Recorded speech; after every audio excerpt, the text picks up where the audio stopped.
Shalom Aleichem, paz para todos ustedes. Bienvenidos a este su programa Historia del Futuro, porque para Dios el futuro es historia. Programa producido por el Ministerio Evangelístico Internacional Kedushá, Santidad, para toda Iberoamérica, acá en el Ecuador. Amados hermanos, en estos últimos programas hemos venido estudiando sobre el anticristo y su actividad política y social. En este programa estudiaremos el inicio de la Tercera Guerra Mundial, el acontecer bélico que se producirá tiempo después del arrebatamiento de la Iglesia. Para ello, vamos por favor al estudio del segundo sello del Apocalipsis.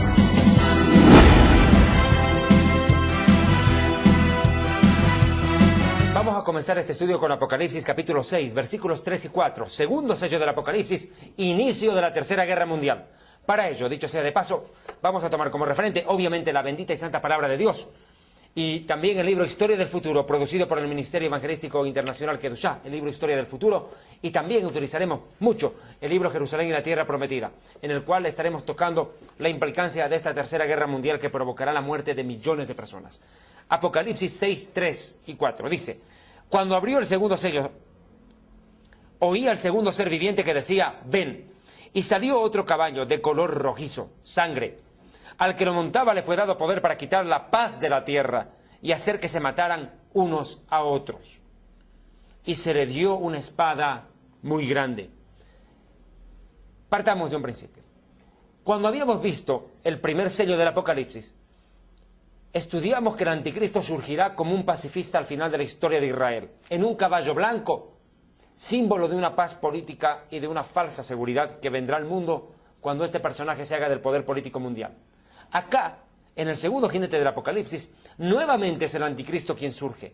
Aparece el anticristo, pero ya no como pacifista, sino como guerrero, como conquistador, como el hombre más asesino y violento de la historia de la humanidad. Un hombre que provocará una verdadera carnicería en este planeta, inspirado por el mismo Satanás. Aparece en un caballo rojizo, guerra significa, y comprobémoslo. Al que lo montaba le fue dado poder de quitar de la tierra la paz. ¿Cuál paz? La paz que se firma en el primer sello del Apocalipsis. Recordemos solamente que el anticristo surge y firmará un acuerdo político de paz con Israel y el pueblo palestino, las naciones árabes, por 7 años. A los 3 años y medio, acá, este acuerdo de paz es destrozado, es roto, pisoteado y desconocido por el anticristo, y comienza la Tercera Guerra Mundial. Se quita de la tierra la paz, por ende comienza la guerra, y hacer que se mataran unos a otros. Creo que eso está más específico que todo.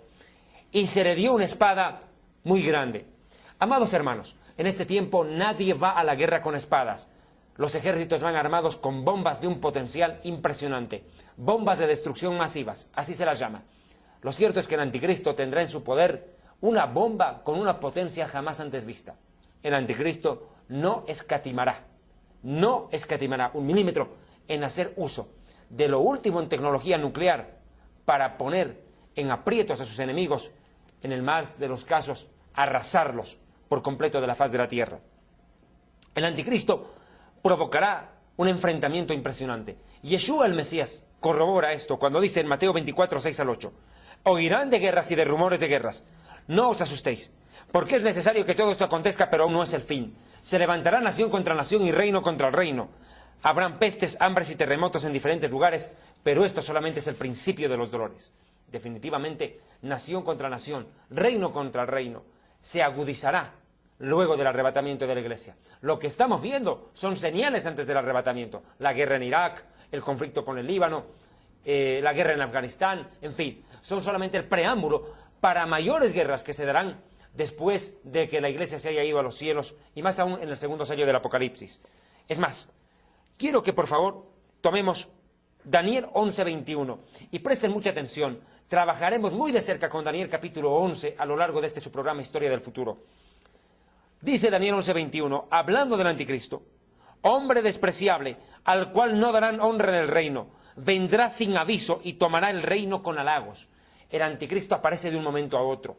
Definitivamente en Israel hay una carencia de líderes. La situación del pueblo judío es muy difícil. Se está buscando un líder que con personalidad haga respetar a la nación de Israel ante sus vecinos. Pero no se lo encuentra. Este líder, con una potencia y con una habilidad y una destreza verbal e intelectual realmente sorprendentes, convencerá a la nación de Israel de un momento a otro y se presentará prácticamente como el salvador político de Israel. Y este líder, sin aviso, de un momento a otro, aparecerá y comandará a Israel para el tiempo final de la historia y provocará la peor de las masacres en este planeta. Es más, será un gran guerrero, causará grandes desgracias a sus vecinos. Mire, por favor, Daniel 8, verso 24, dice el profeta: su poder se fortalecerá, mas no con fuerza propia. Lo hemos dicho. Satanás apoyará e impulsará el programa militar del anticristo. Causará grandes ruinas, prosperará, actuará arbitrariamente y destruirá a los fuertes y al pueblo de los santos. En conclusión, el anticristo será el personaje más siniestro en la historia de la humanidad y prosperará, alcanzará a realizar sus metas más anheladas, arrasará con sus enemigos sin compasión, prosperará, actuará arbitrariamente, se convertirá, en principio surge como un demócrata, habrá que decirlo, como el más grande demócrata de la historia, un hombre que conquistará el apoyo de las naciones. Mire, por favor, lo que dice Apocalipsis 13:8, por favor, en un paréntesis, Apocalipsis 13:8 dice: y lo adoraron todos los moradores de la tierra, aquellos cuyos nombres no estaban escritos en el libro de la vida del Cordero que fue inmolado desde el principio del mundo. Imagínese usted.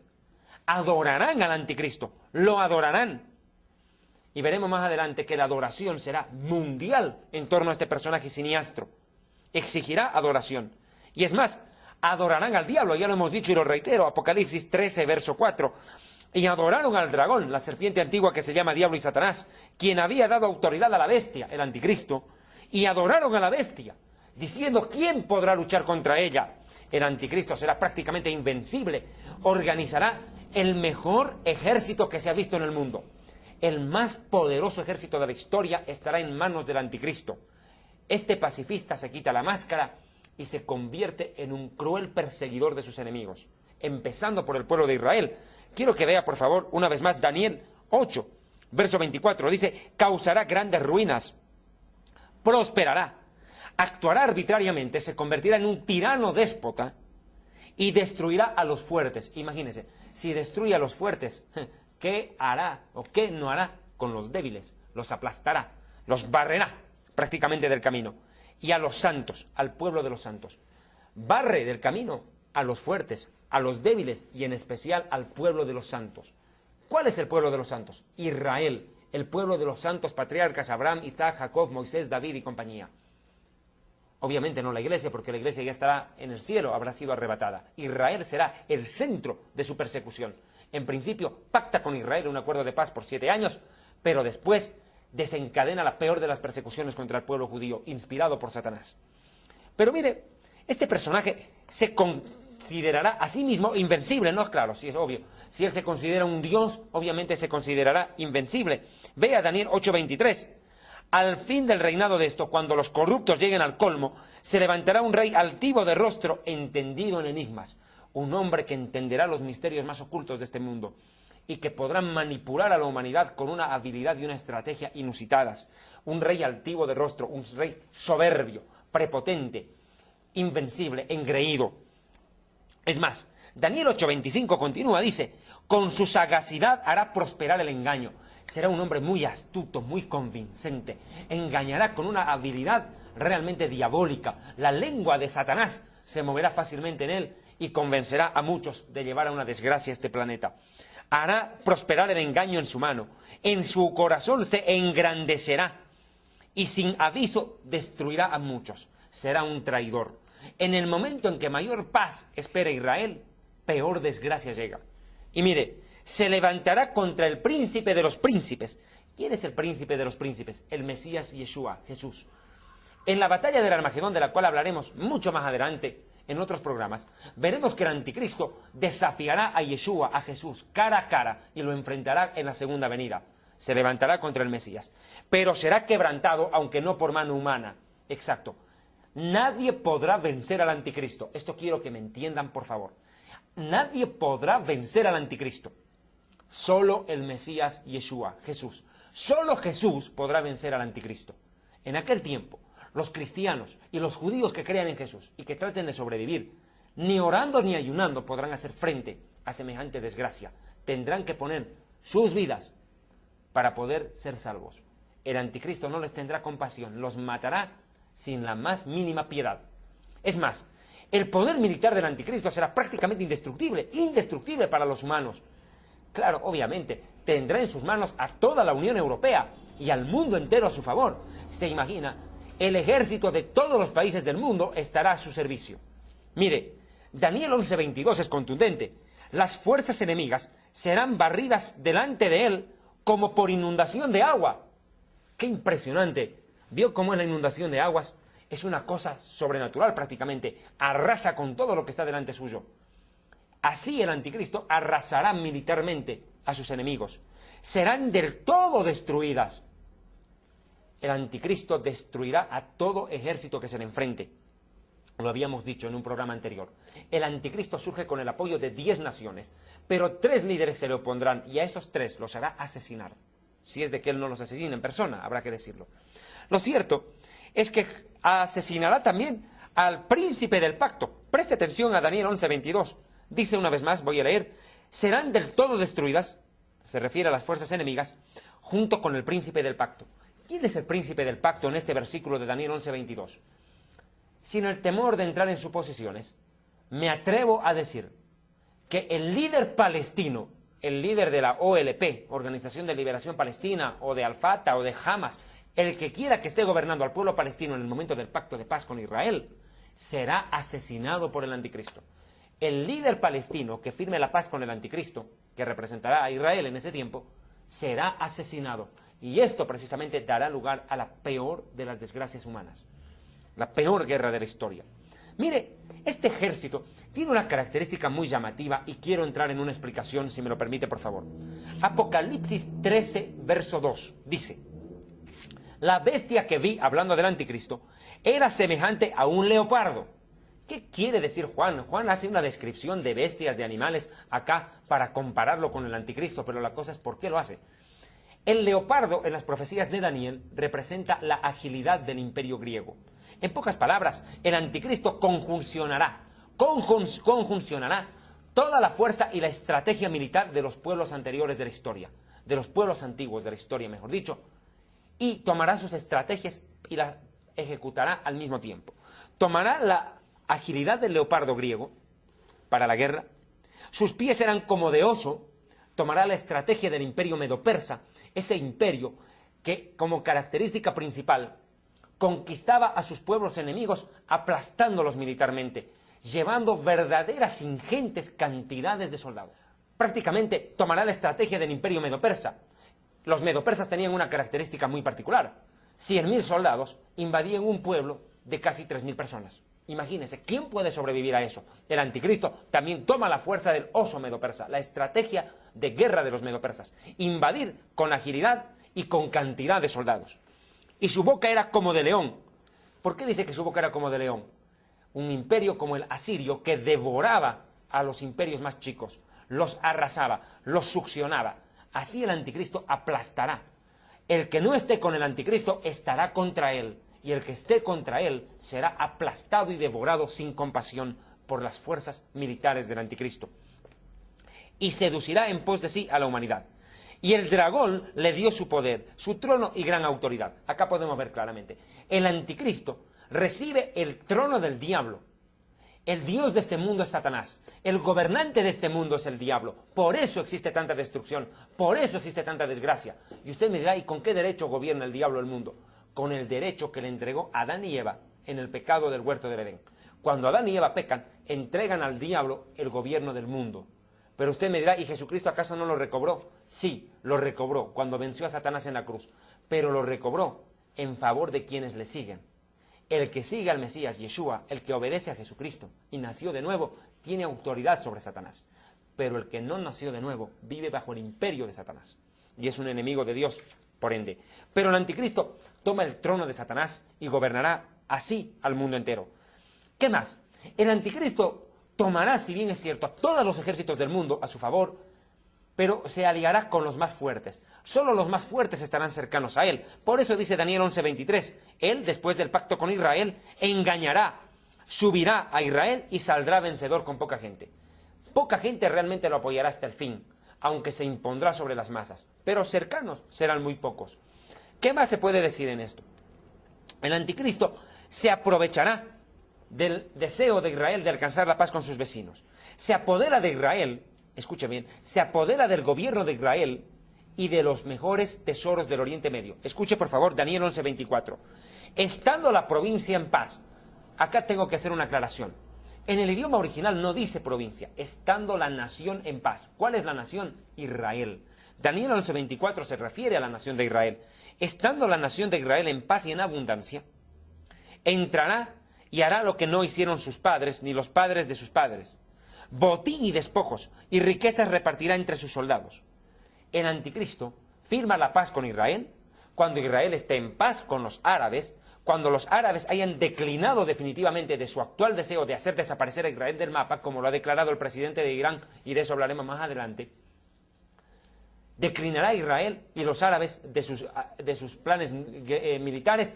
Allí el anticristo se mete en la Tierra Santa y coloca su gobierno en Israel. Traslada su gobierno de Europa a Israel. Eso es lo que está explicando Daniel. Traslada el gobierno de Europa a Israel. Y cuando ya esté en Israel, reparte la tierra entre sus soldados y despedaza a las naciones y saquea a los países. En uno de ellos será Egipto. Dice la profecía que se apropiará de las riquezas de Egipto, de millones de dólares escondidos en las pirámides de Egipto. Simplemente tendré que decir esto. Por temor a la maldición de Tutankamón, nadie quiere sacar los tesoros que están ahí adentro. Y en Egipto están enterrados millones de dólares, equivalentes, claro, está en el oro que tienen allí, en el fondo, pero por temor a una maldición nadie lo saca. Pero cuando venga el anticristo, que viene inspirado por el mismo diablo, no le va a tener temor a la maldición y se va a apropiar de las riquezas de Egipto. Y con esas riquezas instaurará su gobierno con más fuerza. Si desea contribuir con este ministerio, hágalo a la siguiente cuenta bancaria. Pero ¿qué riquezas más hay en el Oriente Medio, las cuales el anticristo codiciará con tanto énfasis? El petróleo. Obviamente, el petróleo será el objetivo a conquistar por el anticristo. Él buscará apoderarse de todos los países del Oriente Medio. No solo engañará a Israel, engañará a los mismos países árabes y los someterá bajo sus pies y gobernará, tendrá control sobre los pozos petroleros del mundo. Prácticamente absolutamente toda la economía del mundo estará en manos del anticristo y no habrá absolutamente quien, quite ni le pida cuentas del control que haga sobre el petróleo y su producción a nivel mundial. ¿Qué más hará el anticristo? Estando en el momento de mayor apogeo político y militar de la historia, de su historia, el anticristo será atacado por una coalición de países árabes. Definitivamente este desafío contra el anticristo provocará una verdadera desestabilización en su gobierno y la ira del anticristo que se desatará como una tempestad contra sus enemigos. Mire, Daniel 11:40 hace una referencia muy corta, pero que sirve de principio para el inicio de la Tercera Guerra Mundial. Al cabo del tiempo, el rey del sur contenderá con el anticristo, con él. ¿Quién es el rey del sur? En principio tengo que dejar claramente establecido esto. Todas las profecías giran en torno a Israel. Cuando dice rey del norte, rey del sur, rey del este o del oeste, se entiende que está tomando como referencia y parámetro a Israel. En este caso se refiere al rey del sur de Israel. Al sur de Israel están los países asiáticos, africanos y también muchos países musulmanes. Todos ellos se le enfrentarán. Vendrán como una manada de leones a atacar al anticristo. Pero mire lo que pasará acá. Ezequiel 28:7 ya lo había adelantado. Por eso, he aquí que yo traigo sobre ti extranjeros. ¿Quién está detrás de esta guerra contra el anticristo? Dios. Dios mueve. Nada pasa sin el permiso de Dios. Nada en este planeta acontece sin el permiso de Dios. Bien lo dijo Yeshua el Mesías. Una hoja no cae de un árbol sin el permiso de Dios. Con mucha más razón, los desastres naturales que hoy día podemos ver en la televisión.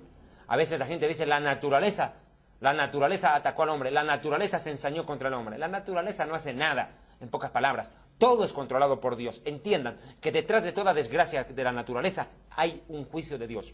Mire, dice acá, por eso yo traigo sobre ti extranjeros, los fuertes de las naciones, que desenvainarán sus espadas contra la hermosura de tu sabiduría y mancharán tu esplendor. Las naciones del mundo, movidas por Dios, como piezas de ajedrez, atacarán al anticristo. Y el anticristo responderá al ataque. Mire, responderá al ataque. ¿Cómo responde el anticristo cuando se vea desafiado por los países árabes? Daniel 11:25 nos da la respuesta. Despertará sus fuerzas y el ardor de su ira con un gran ejército contra el rey del sur, mire, con esa coalición árabe, asiática, y el rey del sur se empeñará en la guerra contra él con un ejército grande y fuerte. Muy bien, el anticristo acepta el desafío de los reyes del sur, acepta el desafío y se va a la guerra contra ellos. Y mire, los árabes no desistirán, no retrocederán, no le temerán.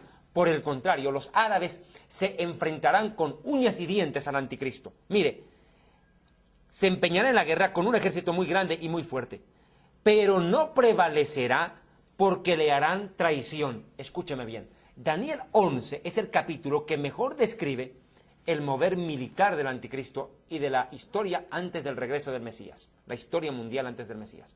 Mire, tome en cuenta esto, el anticristo promoverá una traición, hará que el ejército árabe se divida interiormente, harán traición al líder árabe que comande el ataque contra el anticristo.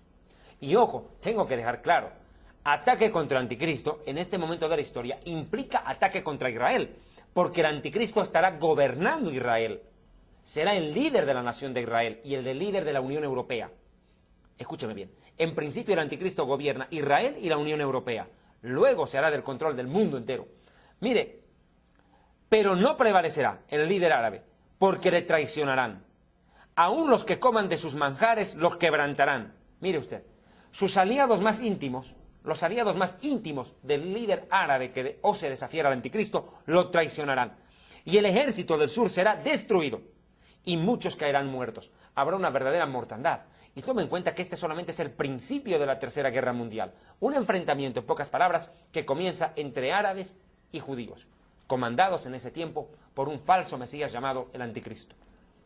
Bien, pero mire, aquí vamos a ver qué reacción toma el líder árabe, el líder palestino o árabe que tenga que tomar el enfrentamiento contra el Anticristo de entrada.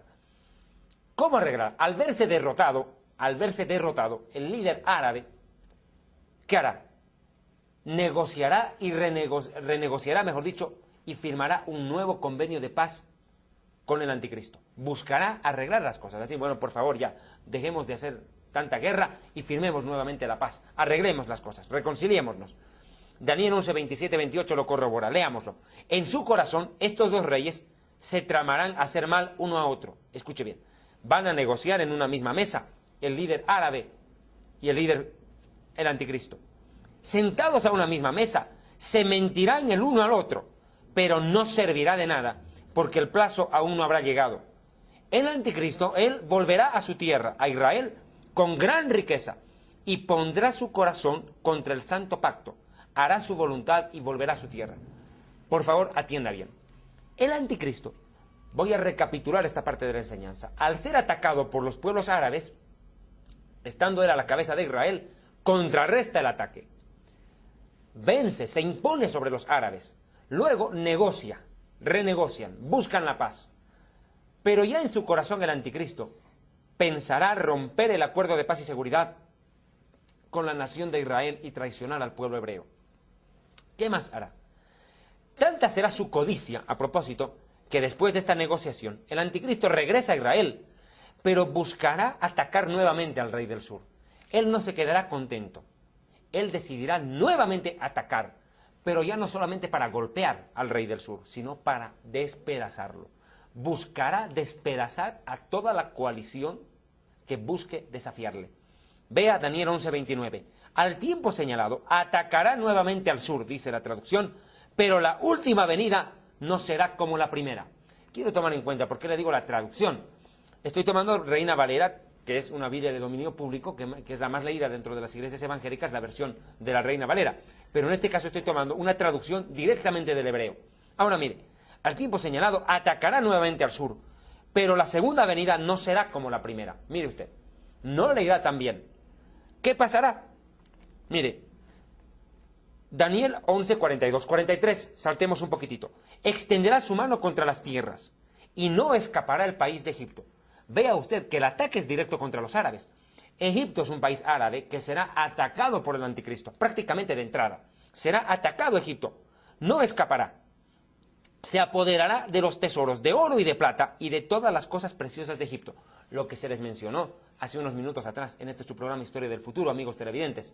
Se apoderará de todas las riquezas que los faraones y compañía escondieron en las pirámides egipcias. Se dice, los egiptólogos mencionan, que existe equivalente a millones de dólares en oro y plata enterrados bajo las pirámides de Egipto, Kefren, Keops y Miquerinos, las 3 pirámides, y que nadie saque esas riquezas por temor a la maldición de Tutankamón. Pero como el diablo no le tiene miedo a la maldición, obviamente hará que el anticristo se apodere de esas riquezas y con esas riquezas refuerce su poder militar para lo que viene en cuanto a guerras, hasta el Armagedón. Ahora mire, se aprovecha y se apropia de todas las riquezas de Egipto. Los de Libia y Etiopía le apoyarán. Los libios y los etíopes se unirán al anticristo. ¿Qué más? Invadirá Egipto y a sus vecinos. Atacará con violencia y con furia a esos enemigos. Pero creo que es importante y menester detenernos un momento porque esta explicación fascinante continuará.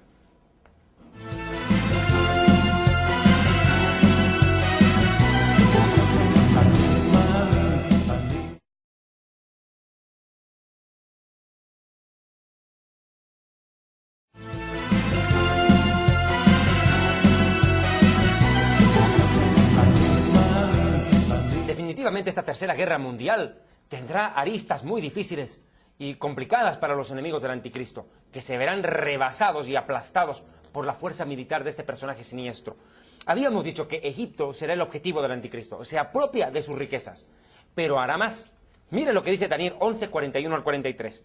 Invade Egipto y a los vecinos de Egipto. Mire, entrarán en la tierra gloriosa y santa. El anticristo con su ejército se mete a la tierra de Israel y muchas naciones caerán. Lamentablemente la Reina Valera traduce como provincias. No es correcto traducir provincias, sino naciones. Bien, muchas naciones caerán, pero escaparán de sus manos. Mire, 2 países escapan. Escapan de sus manos. Edom, que es Palestina, que está tan pegado a Israel, y Moab. Moabitas son sirios y libios, perdón, y libaneses. Sirios y libaneses, junto con palestinos, como que desenfrente y logran escapar. ¿Por qué soportan y sobreviven semejante ataque del anticristo? Porque se alían con él, tratan de mantener la paz con él y relativamente pasan la prueba. Pero la mayoría de los hijos de Amón, dice Jordania, perecerán. Prácticamente Jordania perece bajo el dominio del anticristo. Extenderá su mano contra las tierras y no escapará a Egipto. Se apoderará, ya lo hemos dicho, del oro y la plata de Egipto. ¿Qué más hará el anticristo? Al haber conquistado prácticamente todo el mundo árabe y haberse apropiado de todo el petróleo de las naciones árabes, que ese es el objetivo del anticristo, apropiarse del petróleo de los árabes, ¿verdad? Regresará a Israel. Mire, 11:28, volverá a su tierra con gran riqueza, pero esta vez pondrá su corazón contra el santo pacto. Esta vez el anticristo decide quebrar su alianza política y militar con la nación de Israel. Deja de defender a Israel, abandona el gobierno de Israel y se convierte en el peor perseguidor del pueblo judío. ¿Qué lo motiva a él a hacer esto? En pocas palabras, Satanás. Definitivamente será Satanás el que impulse un odio contra Israel en este personaje, que aún nacerá dentro de las mismas entrañas del pueblo judío. Mire, quiero que veamos, por favor, algo muy llamativo. Otros países, al ver esta guerra, al ver semejante atrocidad, deciden aliarse a esos países árabes víctimas de la invasión. Mire lo que le pasa al anticristo. Daniel 11, 29 y 30. Al tiempo señalado, el anticristo ataca nuevamente al sur, pero la última venida no será como la primera, porque vendrán contra él naves de Quitim. Enseguida vamos a ver quién es Quitim. Y él se contristará y retrocederá, se enojará, es decir, se enardecerá contra el pacto santo, ese pacto de 7 años que firmó el anticristo con Israel, asegurándole paz y seguridad, entre comillas, con sus vecinos árabes, tal como hoy en día se lo espera, y hará según su voluntad. Y volverá pues y se entenderá contra los que abandonen el santo pacto. Entiéndanme bien, la guerra contra los árabes provoca en el anticristo su deseo de terminar con Israel, de acabar con el pueblo hebreo. Más aún cuando ve que las naves de Quitim lo invaden. Pero ¿quién es Quitim? Bíblicamente y genealógicamente establecemos a la luz de Génesis 10, del 1 al 5, que Quitim fue uno de los bisnietos de Noé. Bien, pero veamos por favor Génesis 10, 1 al 5. Vamos a ver quién es Quitim. Estos son los descendientes de los hijos de Noé: Sem, Cam y Jafet, los tres hijos que tuvo Noé después del diluvio, ¿verdad? A quienes les nacieron hijos después del diluvio. Los hijos de Jafet fueron Gomer, Magog, Madai, Tubal, Mesec y Tirá. Los hijos de Gomer, Ashkenaz, Rifat y Togarma. Los hijos de Javán, Elisa, Tarsis, Quitim y Dodanim. De estos se poblaron las costas, cada cual según su lengua, conforme a los linajes y naciones. Podemos ver que los tíos de este personaje Quitim fueron Gog, Mesec, Tubal y Gomer. Pero ¿quiénes son ellos?, me dirá usted. Hermanos y hermanas, este es el momento más terrible de la historia de Israel en los últimos años, el que estoy describiendo proféticamente. Momento en el cual Gog y Magog invadan a Israel. Pero usted verá, ¿quién es Gog y Magog? Eso lo estudiaremos en este programa con mucho detalle y en el siguiente también. Mire, definitivamente, Quitim fue el líder poblador, aquel el patriarca, que formó las naciones de Italia, Francia, España y Portugal. Prácticamente toda la península ibérica fue poblada por los hijos de Quitim. Fundaron esos países. Y estos países que le acabo de mencionar, España, Portugal, Francia, Italia, inclusive Turquía, Marruecos, Grecia, Chipre, formarán una coalición contra Israel y contra el anticristo. Impresionante. Pero no serán solo ellos. Se unirán a Gog y Magog, que como veremos más adelante, es una gigantesca coalición de países encabezados por la actual Rusia. Rusia invadirá a Israel y hará estremecer todo el Oriente Medio. Definitivamente esta guerra es impresionante. Yo quiero remitirme este momento, si me lo permiten, por favor, al libro Jerusalén y la Tierra Prometida, en el cual se estudia en detalle el plan de Dios para la nación de Israel, el origen, la historia y la profecía de los conflictos del Oriente Medio. Un libro que, por cierto, está a su disposición en todas las librerías cristianas de Iberoamérica. Vamos a Ezequiel, capítulo 38, versículo 1 en adelante. Son dos capítulos impresionantes de la profecía bíblica que, sin duda alguna, se lo aconsejo. Preste, por favor, mucha atención. No se distraigan. A lo largo de los programas de Historia del Futuro se los recomiendo, por favor, de la manera más educada y respetuosa. No se distraigan. Tomen bolígrafo y papel. Apunten lo más que pueda. Y, lógicamente, el material en libros que está a su disposición y las prédicas que ustedes están viendo también. Ezequiel 38:1 dice: Vino a mí palabra de Adonai diciendo: Hijo de hombre, pon tu rostro contra Gog, en la tierra de Magog, príncipe soberano de Mesec y Tubal, y profetiza contra él, diciendo: Así ha dicho el Señor, yo estoy contra ti, Gog, príncipe soberano de Mesec y Tubal. Vamos a detenernos allí y vamos a analizar estos tres primeros versículos de la manera más detallada. Aparecen las palabras príncipe soberano, Gog, Magog, Mesec y Tubal. ¿Quiénes son ellos? Como lo habíamos dicho, son descendientes de Noé. Nombres propios de los descendientes directos de Noé, pero que a su vez fueron los fundadores de los pueblos que hoy con diferentes nombres los conocemos en la historia contemporánea. Vea, por favor: príncipe soberano, hijo de hombre, pon tu rostro contra Gog en la tierra de Magog, príncipe soberano de Mesec y Tubal.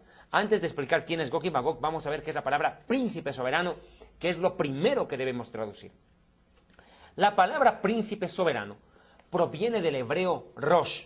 Rosh significa cabeza, líder, gobernante. Eso también significa. Ahora bien, la palabra Rosh no aparece dentro de la Reina Valera ni de las otras traducciones. Algunas traducciones sí aparece Rosh. Por ejemplo, el Luthertext, el texto luterano en alemán, la Biblia en alemán traducida por Martín Lutero, traduce directamente como Rosh. Otras versiones también. Rosh es una palabra clave. Aclara todo el panorama en este versículo. La palabra en hebreo Rosh significa príncipe soberano. Exacto. Ellos tradujeron príncipe soberano cuando era un nombre propio de una persona. Ahora bien, de la palabra Rosh se deriva el nombre de una de las tribus, preste atención, se deriva el nombre de una de las tribus que habitaron cerca a los montes Tauros, es decir, a orillas del río Volga, al norte de Europa, más concretamente en la actual Rusia. Es más, Rosh era el nombre propio, era como decir faraón o rey, Rosh, o zar, si quiere usted llamarlo así. Era el nombre que se les daba a los gobernantes de esa región del mundo. A ellos no se los llamaba reyes, se los llamaba cabeza de gobierno, o Rosh. Rosh era el nombre del emperador del imperio de Rus. Ahora va tomando cuerpo la explicación, ¿verdad? Rosh era el nombre del emperador del imperio de Rus, del cual deriva Rusia. No hay dudas. Lamentablemente, la Reina Valera, lo repito una vez más, no traduce directamente como palabra Rosh en Ezequiel 38:1. Y ahí sí que se provoca todo un descalabro para interpretar este pasaje. Pero yéndonos al idioma original y aún a las traducciones de Martín Lutero al alemán, podemos deducir fácilmente que Rosh es Rusia. Es más, la gran región del norte, ¿verdad?, de Rusia, al norte de Europa, fue habitada, ¿verdad?, por muchos pueblos, pero que tuvieron rasgos muy parecidos. Pero hay algo que tengo que decir acerca de Rusia. Durante la época precristiana, escúcheme bien, este vasto territorio al norte de Europa empezó a llamarse Rusia y estuvo habitada por muchos pueblos que luego aún incursionaron dentro de Asia. Ahora quiero explicar esto. A estos pueblos, aún que habitaron no solo el Asia, sino el sur de Rusia, se los conoce hoy como pueblos eslavos. Los eslavos son descendientes de Rosh. Es más, están, ¿verdad?, muchos países como, a ver qué le digo yo, moravos, polacos, checos, eslovacos, serbios, croatas, eslovenos, búlgaros, inclusive rusos, ucranianos y bielorrusos. Todos estos países, que hoy se los conoce en Europa, son países descendientes de Rusia. ¿Qué le estoy diciendo con esto? Así como España es la madre patria para América Latina, Rusia es la madre patria para muchos de esos pueblos, polacos, checos, serbios, croatas y compañía. Escúcheme bien, présteme atención. Rusia formará una coalición con 37 naciones, así como lo oye. 37 naciones se unirán a Rusia y atacarán a Israel. Será una guerra impresionante. Pero veamos, por favor, quién es Gog, para comprobar que es Rusia. Dice la palabra una vez más en Ezequiel 38:2. Hijo de hombre, pon tu rostro contra Gog, en la tierra de Magog. ¿Quién es Gog? Es el nombre del líder de Magog, el que gobernaba el territorio de los magogitas. Enseguida veremos quiénes fueron los magogitas. La palabra Gog proviene del idioma tártaro y significa el que está arriba, el que está en el poder, el que gobierna, el que tiene la autoridad, y se refiere a un líder o gobernante de turno en esa región. Magog, en cambio, ahora vamos a ver esto. ¿Quiénes son los magogitas? ¿Qué es Magog? Es el nombre de un territorio ubicado al norte de Europa, nuevamente. Vea usted. Y que se ubicaba en la región del Cáucaso. Si los descendientes de Rosh estaban junto al río Volga, en los montes Tauro, los descendientes de Magog estaban pegaditos a ellos, donde en el norte de Europa también, en la región del Cáucaso. ¿Qué es el Cáucaso? O los montes Urales, así también se los llama en la geografía contemporánea. Son la separación geográfica o la separación natural que existe entre Europa y Asia al norte de Europa. Allí están separados, ¿verdad?, por el monte Cáucaso. Ahora, tome atención a esto, por favor. Estos pueblos caucásicos tienen su origen en Rusia. Mire, por favor, lo que dice el gran historiador judío Flavio Josefo, en un libro que se los recomiendo estudiar, Antigüedades de los Judíos. Flavio Josefo escribe: Magog fundó a los que se llaman magogitas, pero los griegos los llamaban escitas. Estos, dice, se extendieron en 1200 kilómetros de largo entre los mares Egeo y Caspio y habitaron en la región norte del viejo continente, muy cerca al Polo Norte. Definitivamente, ellos son los descendientes rusos que atacarán en una coalición impresionante a Israel en el tiempo muy cercano que se avecina. Así es como se puede ir esbozando este ataque que viene muy cerca. ¿Quiénes son estos países que están cerca al mar Báltico? Vamos a ver, por favor, a estos países. La República Checa, Yugoslavia, Eslovaquia, Lituania, Letonia, Estonia, Ucrania y Kazajistán. Todos esos países atacarán a Israel. Mire un detalle y preste atención a esto, por favor, y le invito mucho a que reflexione un poquitito en la historia contemporánea. Antes de la destrucción o de derribarse el muro de Berlín en Alemania, la muralla de la cortina de hierro agrupaba a países comunistas. Preferentemente eran ateos. La ex Unión Soviética era atea, prácticamente la religión oficial era el ateísmo, no creer en Dios. Y cuando la ex Unión Soviética se vino abajo con la perestroika de Mikhail Gorbachev, perestroika en ruso quiere decir la reconstrucción, cuando Rusia y la ex Unión Soviética abrieron sus fronteras al capitalismo, la gran mayoría de países ateos se convirtieron hoy en países musulmanes. La gran mayoría de ellos dejó el ateísmo y abrazó una creencia llamada el Islam. Son países que creen en Alá, en Mahoma y en el Corán. Para nada de creer en Jesucristo, en la Biblia y en Dios de Israel. Para nada. Por ende, estas naciones, por ideología y antonomasia, se van a unir contra todo lo que sea Israel. Formarán una sola coalición con los países árabes para atacar a Israel. Definitivamente, Israel se verá rodeado por el norte, el sur, el este y el oeste, por 37 naciones, armadas hasta los dientes, con lo último en tecnología militar, y que pondrán en serios aprietos a la nación de Israel en el tiempo del anticristo, luego del arrebatamiento de la iglesia. Y ojo, estoy dejando claro, este no es el Armagedón. Ojo, no es ni siquiera el Armagedón. El Armagedón todavía falta. Pero mire la guerra terrible que se viene contra Israel en el tiempo futuro. Ahora mire, ¿qué más se puede decir? Aparece otra palabra. Vea por favor una vez más Ezequiel 38, verso 2. Hijo de hombre, pon tu rostro contra Gog, en la tierra de Magog. La tierra de Magog, al norte de Europa, cerca al Polo Norte. Príncipe soberano. Ya hemos dicho que el príncipe soberano es Rosh o Rusia. De Mesec y Tubal. Príncipe de Mesec. Ahora voy a explicar la palabra Mesec. Mesec fue uno de los nietos de Noé. Y según la etnografía, ¿qué es la etnografía? Es una rama que nosotros los sociólogos estudiamos y que comprende la descripción de los pueblos, culturas, costumbres y razas, el origen de las razas, el origen de los pueblos, aún el origen idiomático de las naciones. Mire, según los etnógrafos o etnólogos, así también se los llama, debido a las constantes sequías, los nietos de Noé, Mesec, nieto de Noé, tuvo que emigrar hacia lo que hoy es el norte de Europa, lo que hoy es norte de Europa, y fueron parientes cercanos de los asirios, y fundaron una ciudad que se llamó Muscu. ¿No le suena familiar?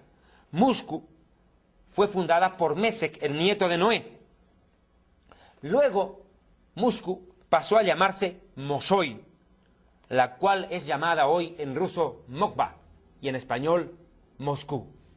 Definitivamente, esta profecía de Ezequiel es específica y clara al detalle y milímetro. Rusia y una gran coalición junto a ellos atacarán a Israel. Si desea contribuir con este ministerio, hágalo a la siguiente cuenta bancaria. Pero continuando con esta fascinante explicación, necesito mencionar a uno de los aliados de este ejército de Rusia. Vea por favor una vez más Ezequiel 38:2. Hijo de hombre, pon tu rostro contra Gog en la tierra de Magog, príncipe soberano, Rosh o Rusia, de Mesec y Tubal. Preste atención a la palabra Tubal. Tubal o Tobolsk, así se llama. Es la ciudad más importante de la Siberia o de la Rusia oriental. Tubal o Tobolsk. Fue fundada, mejor dicho, a orillas del río Tobal, así se llama este río, al cual los asirios le llamaron río Tabal. Ahora vea, parafraseando, si quiere parafrasear, ¿qué quiere decir parafrasear? Poner en un lenguaje actual y didáctico, clarito, ¿cómo se leería este versículo en los días de hoy? Présteme la mayor de las atenciones este momento. ¿Qué diría Ezequiel 38:2 parafraseándolo? Hijo de hombre, pon tu rostro, así dice Adonai, pon tu rostro contra el gobernante de Rusia, de Moscú y de Tobolsk. Vea usted, pon tu rostro contra el gobernante de Rusia, de Moscú y de Tobolsk. Definitivamente, esta profecía de Ezequiel 38 va dirigida como un misil lanzado desde el cielo contra el gobernante de Rusia en el tiempo de la tribulación. ¿Quién será ese gobernante? Actualmente, Rusia es gobernada por un ex espía de la KGB, Vladimir Putin, quien, dicho sea de paso, declaró hace pocos días atrás que potenciará en extremo al que fuera el ejército rojo, el ejército comunista.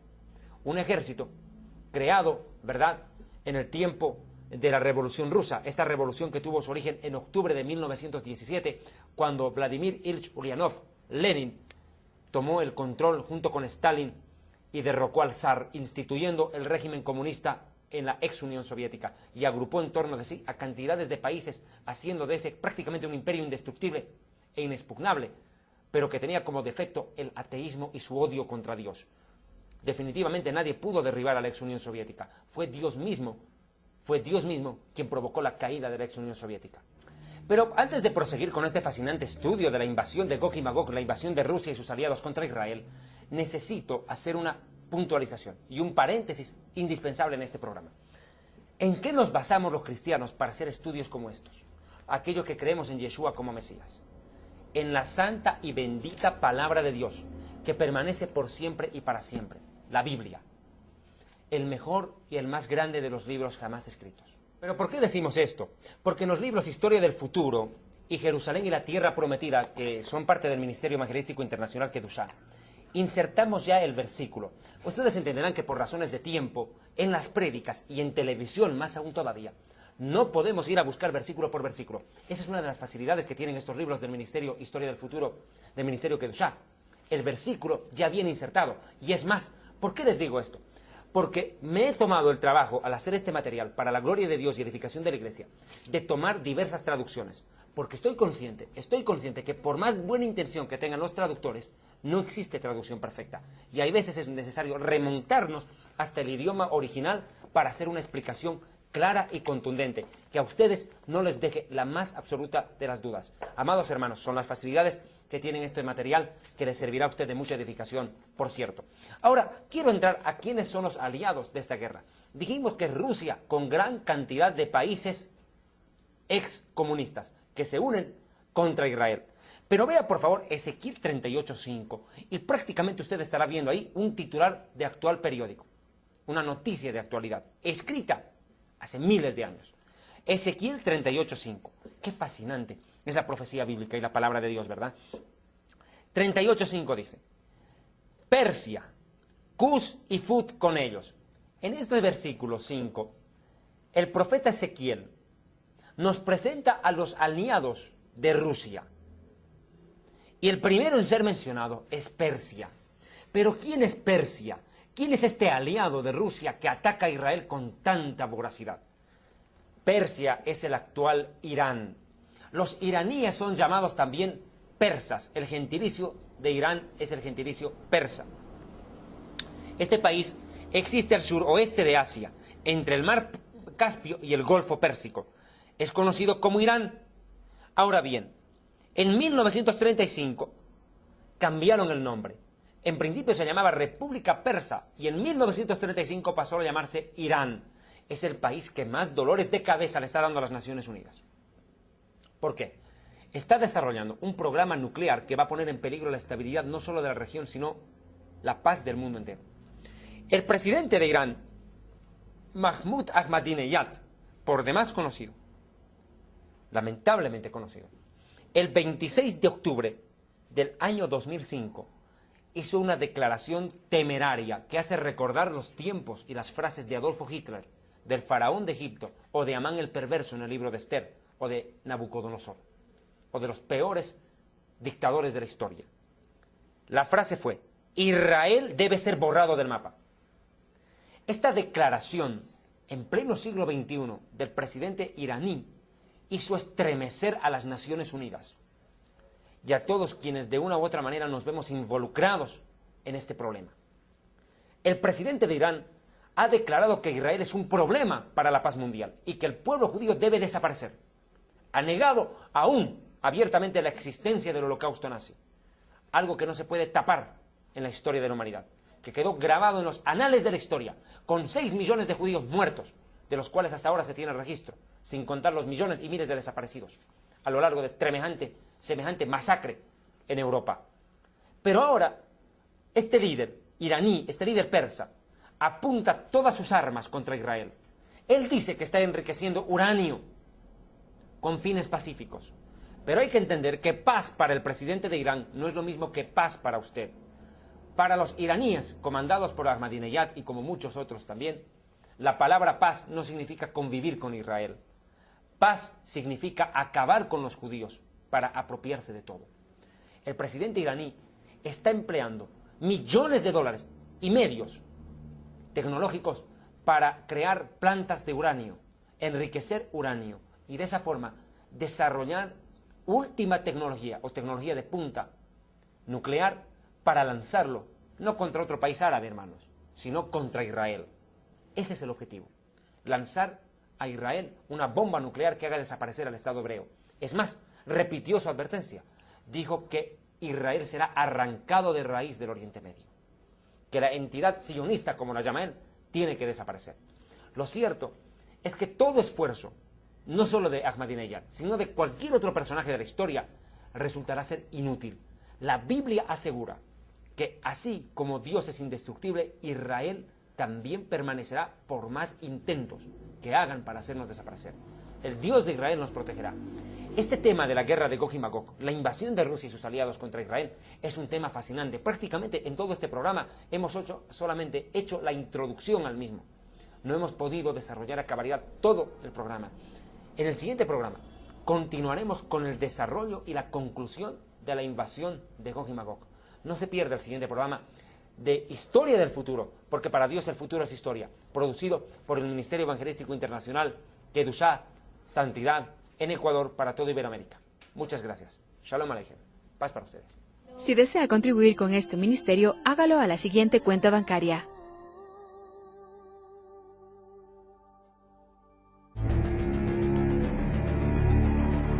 Adquiera libros, discos y videos de Historia del Futuro en Publicidad Mundial, Quito, Santa Prisca 2, 6, 9 y 10 de agosto. Pedidos al 2581415. También en Librería Soma, Quito.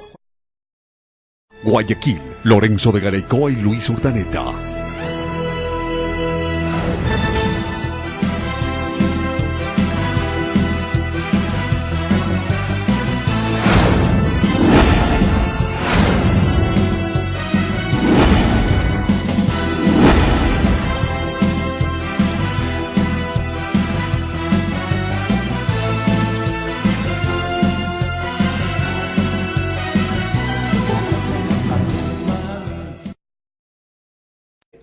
Al que lo montaba le fue dado poder para quitar la paz de la tierra y hacer que se mataran unos a otros. Y se le dio una espada muy grande. Partamos de un principio. Cuando habíamos visto el primer sello del Apocalipsis, estudiamos que el anticristo surgirá como un pacifista al final de la historia de Israel, en un caballo blanco, símbolo de una paz política y de una falsa seguridad que vendrá al mundo cuando este personaje se haga del poder político mundial. Acá, en el segundo jinete del Apocalipsis, nuevamente es el anticristo quien surge. Aparece el anticristo, pero ya no como pacifista, sino como guerrero, como conquistador, como el hombre más asesino y violento de la historia de la humanidad. Un hombre que provocará una verdadera carnicería en este planeta, inspirado por el mismo Satanás. Aparece en un caballo rojizo, guerra significa, y comprobémoslo. Al que lo montaba le fue dado poder de quitar de la tierra la paz. ¿Cuál paz? La paz que se firma en el primer sello del Apocalipsis. Recordemos solamente que el anticristo surge y firmará un acuerdo político de paz con Israel y el pueblo palestino, las naciones árabes, por 7 años. A los 3 años y medio, acá, este acuerdo de paz es destrozado, es roto, pisoteado y desconocido por el anticristo, y comienza la Tercera Guerra Mundial. Se quita de la tierra la paz, por ende comienza la guerra, y hacer que se mataran unos a otros. Creo que eso está más específico que todo. Y se le dio una espada muy grande. Amados hermanos, en este tiempo nadie va a la guerra con espadas.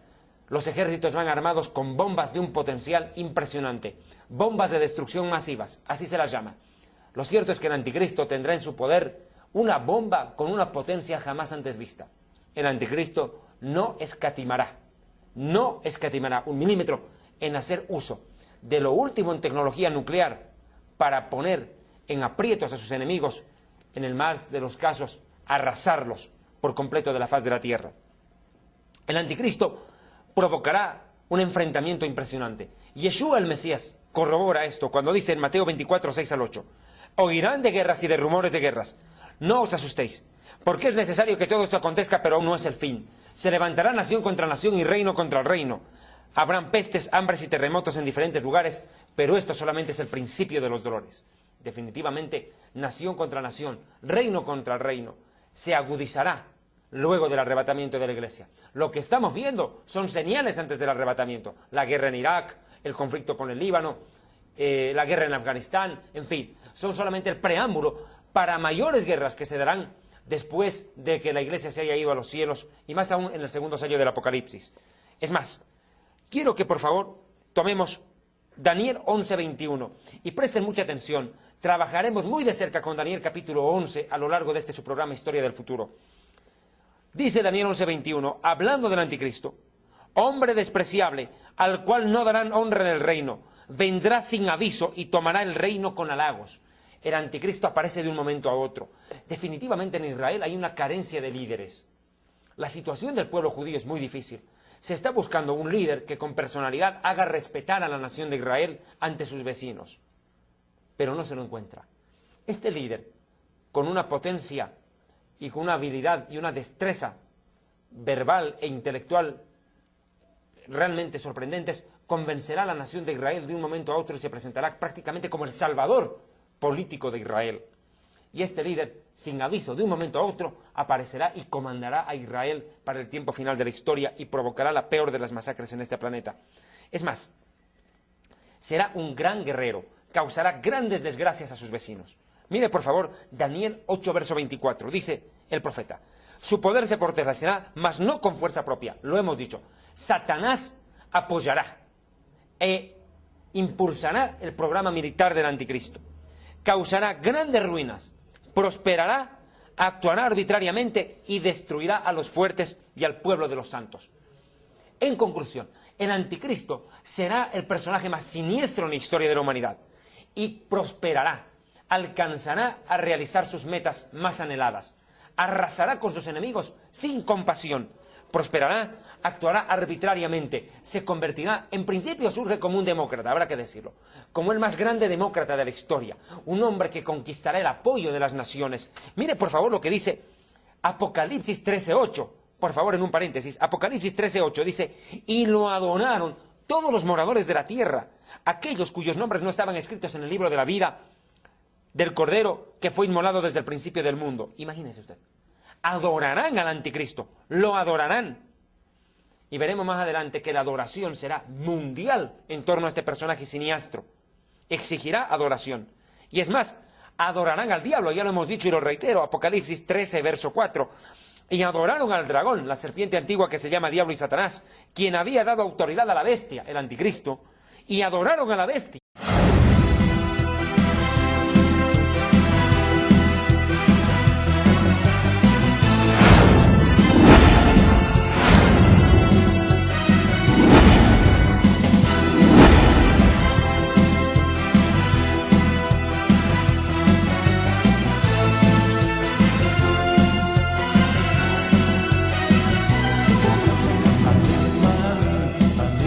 Shalom Alejem, paz para todos ustedes. Bienvenidos a este su programa Historia del Futuro, porque para Dios el futuro es historia. Programa producido por el Ministerio Evangelístico Internacional Kedushá, Santidad, para toda Iberoamérica, acá en el Ecuador. Amados hermanos, en estos últimos programas hemos venido estudiando sobre el anticristo y su actividad política y social. En este programa estudiaremos el inicio de la Tercera Guerra Mundial, el acontecer bélico que se producirá tiempo después del arrebatamiento de la Iglesia. Para ello, vamos por favor al estudio del segundo sello del Apocalipsis.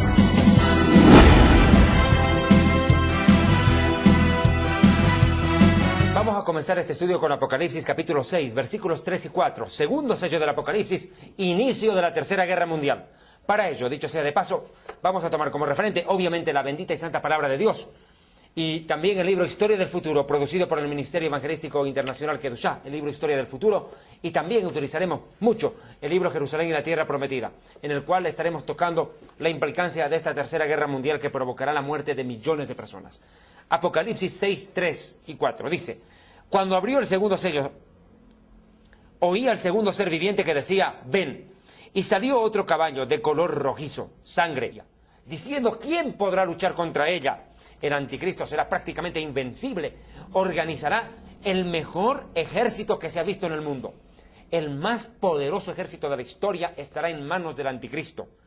Este pacifista se quita la máscara y se convierte en un cruel perseguidor de sus enemigos, empezando por el pueblo de Israel. Quiero que vea, por favor, una vez más Daniel 8, verso 24, dice: causará grandes ruinas, prosperará, actuará arbitrariamente, se convertirá en un tirano déspota y destruirá a los fuertes. Imagínense, si destruye a los fuertes, ¿qué hará o qué no hará con los débiles? Los aplastará, los barrerá prácticamente del camino.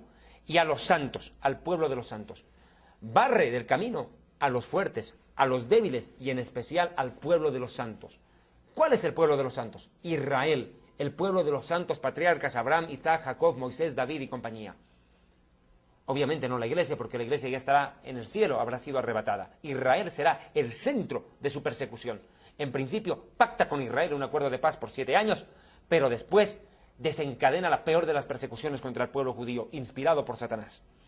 Pero mire, este personaje se considerará a sí mismo invencible, ¿no? Claro, sí es obvio. Si él se considera un dios, obviamente se considerará invencible. Vea Daniel 8:23. Al fin del reinado de esto, cuando los corruptos lleguen al colmo, se levantará un rey altivo de rostro, entendido en enigmas, un hombre que entenderá los misterios más ocultos de este mundo y que podrá manipular a la humanidad con una habilidad y una estrategia inusitadas. Un rey altivo de rostro, un rey soberbio, prepotente, invencible, engreído.